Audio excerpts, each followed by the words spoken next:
नमस्कार मंडळींनो, मी कोकणी लॉगर स्वागत करते माझ्या व्लॉगमध्ये। तर मंडळींनो, आज जरा ऊन तुमका दिसत असा तर आज जरा लेटच बाहेर पडले। तर आज सुद्धा आपण चाललेले असा आपल्या देवळात, आणि कारण की आपली देवस्वारी असतात, आपली डाळस्वारी असते ती आपली बाहेर पडलेली असा। आणि आजचा असा आपलं तिसरा दिवस। तर पहिल्या दिवशी चौकात, दुसऱ्या दिवशी गांगोच्या मंदिरात, आणि आजचा दिवस असा तर लिंगाच्या मंदिरात। तर असा आज तिसरा मंदिर असा, तर त्याच्यासाठी मी आता देवळात चाललो आहे। तर आज जरा उशिराचा, कारण की लिंगाचं देऊळ आपला गांगोच्या देवळाच्या बाजूकच असा, तर त्याच्यामुळे आज म्हणजे आपली तळी वगैरे तसा काय नसता। पण आता थेट आपण थैना थंय जायचं असल्यामुळे जरासं उशीर असता, तर त्याच्यासाठी आता मी नाहीना बाहेर पडला। आणि 10-10:30 तर त्याच्यानंतर वाजान गेलेले असत। तर आता काका यायचे असत, तर ते आता वडाकडे, तर मी म्हटलं जाऊया। तर चला मग आजची देवस्वारींची पद्धत कसा असता आणि काय तर बघूया। आज जास्त व्हिडिओ होतो नाही, कारण की जवळ अंतर असा, तर 6-7 मिनटाचं। पण माझं व्हिडिओ बघताच ना, पहिलं दिवसावर टाकले तुमका खरंच मागा प्रतिसाद भेटलो, तो आवडलो, असंच प्रतिसाद देत राहा आणि ही पद्धत आमची गावची बघित राहा। आता डायरेक्ट देवळात भेटाय। तर आपण आता देवळात गांगोच्या असा होत्या पोचलेलं असावं, आणि नंतर मग आता जरा पाय वगैरे पडान घेऊया। तर ह्या ठिकाणी आपण तुम्ही बघू शकता की काल आपली खामकाठी असतात ती हय सॉरी असं ती इल्ली होती, आणि आपली खामकाठी वस्ती होती। तर काल रात्री झोपाक वगैरे सुद्धा हकडे जण येतात।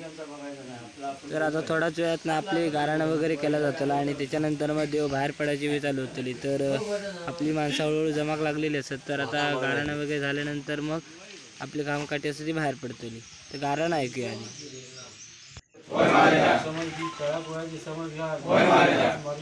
बाहेर पडली त्याच्या स्थळात जाणार, स्थळात कोणत्याही प्रकारचे पिरू असं असा घेतो त्याच्याकडे ठेवून पताका शिस्तीत त्याच्या रंगात त्याच्या घाटात तयार होऊन चुकला चढा समजली तर सुंदर असा गाणं तर झालेला असा। कसा वाटला कमेंट करून नक्की सांगा। आणि याच्यानंतर आता धूप वगैरे वाळून झाल्यानंतर ना आपली कामकाठी असलेले ते आता उचलले जातले, आणि देवस्वारी असताना ती आपली पुढच्या ठिकाणाकडे म्हणजे आपल्या लिंगाच्या देवळात जातली। तर चला मग आपण जाऊया आणि बघूया काय असा आपल्या लिंगाचा देवळ, आणि कशा प्रकारे आपली देवस्वारी असा ती गांगोच्या देवळात ना लिंगाच्या देवळात जातात। तर वाटेत जास्त काय बोलतले नाही, तुमका शूट घेऊन दाखवतले, कारण की आपल्या जवळच असा वरच्या साईडला आपल्या लिंगाचा देऊळ असा। तर आपण चला मग आता जाऊया, देवस्वारीत आपली निघालेली असा।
फायनली आपली डाळस्वारी असा ती आपली लिंगाच्या देवळात पोचलेली असा। तर तिसरा ठिकाण आमच्या फेरीतला, तर 5 दिवसाची फेरी असेल, त्याच्यातल्या तिसरा ठिकाण आमचा त्या म्हणजे लिंगाचं देऊळ। तर गांगोच्या देवळात ना लिंगाच्या देवळात आपले पाहण्याची आणि सर्वच आपली देवस्वारी असा ती पोचलेली असा।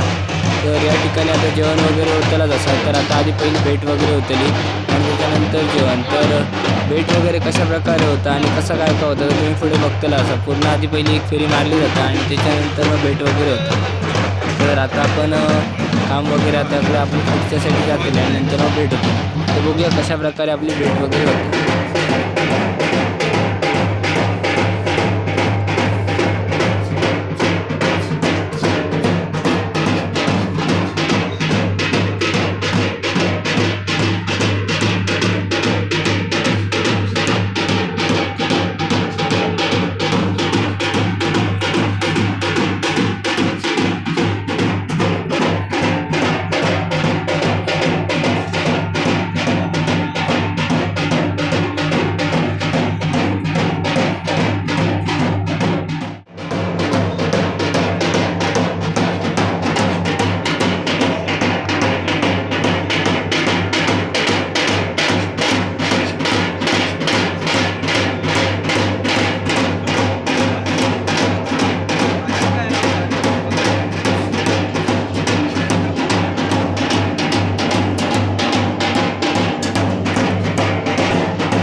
तर आजच्या दिवसातल्या देवांचा आपल्या असं देव वगैरे विसावलेले असतात आणि याच्यानंतर आता भटजींची कामं चालू होतले. तर याच्यानंतर नैवेद्य वगैरे दाखवलं जातलो आणि मग त्याच्यानंतर तुम्ही तुमका आधी आपल्या लिंगाचं देऊळ दाखवते. तर कशा प्रकारे असा तर आपल्या लिंगाचं देऊळ असा ना आता गांगोच्या देवळाच्या वरच्या साईडीक असा आणि या ठिकाणी तुम्ही बघू शकतास. तर ह्या पूर्ण आमची देवळं असतात ना ती तुमका कशी वाटतं ते सुद्धा कमेंट करून नक्की सांगत राहा.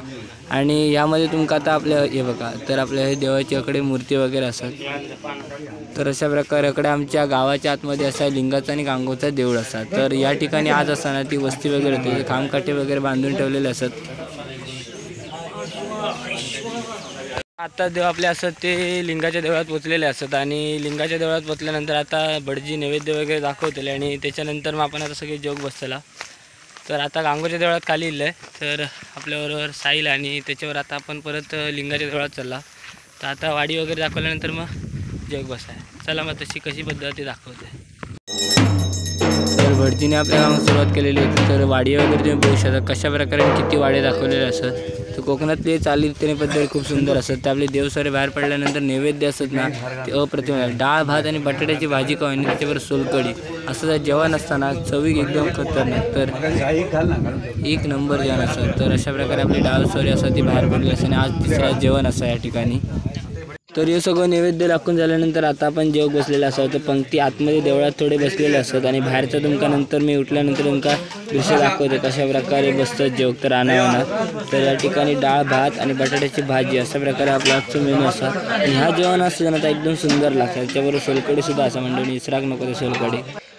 तर अशा प्रकारे बघा ह्या तुमका मागाशी म्हणत होते की बाहेरचं दृश्य कसं असतं. तर ह्या अशा प्रकारे पूर्ण देवळाच्या भोवताली ना सुंदरशी जागा साफसफाई वगैरे केलेली असं आणि त्याच्यानंतर मग अशा प्रकारे बाहेर जेवलं जरा बसतात. तर ह्यो खूप आनंद आणि एक आनंदाचा क्षण असतं आमच्यासाठी देव बाहेर पडल्यानंतरचं. तर मंडळ आजचं तिसरं दिवस संपलेलं असा. तर आपल्या डाळप सॉरी असा ते आपली लिहिलेली असा लिंगाच्या देवळात. तर आजचं तिसरं दिवस असा आणि मी आमची ही पद्धती कोकणातली असं ते दाखवण्याचा प्रयत्न करतो आहे. आवडत असती ना तर नक्की कमेंट करून सांगा कसे वाटतात त्या. आणि जर व्हिडिओ आवडत असतील तर लाईक शेअर आणि सबस्क्राईब करून मंडळीने विसरू नको. आता भेटाय उद्याच्या व्लॉगमध्ये.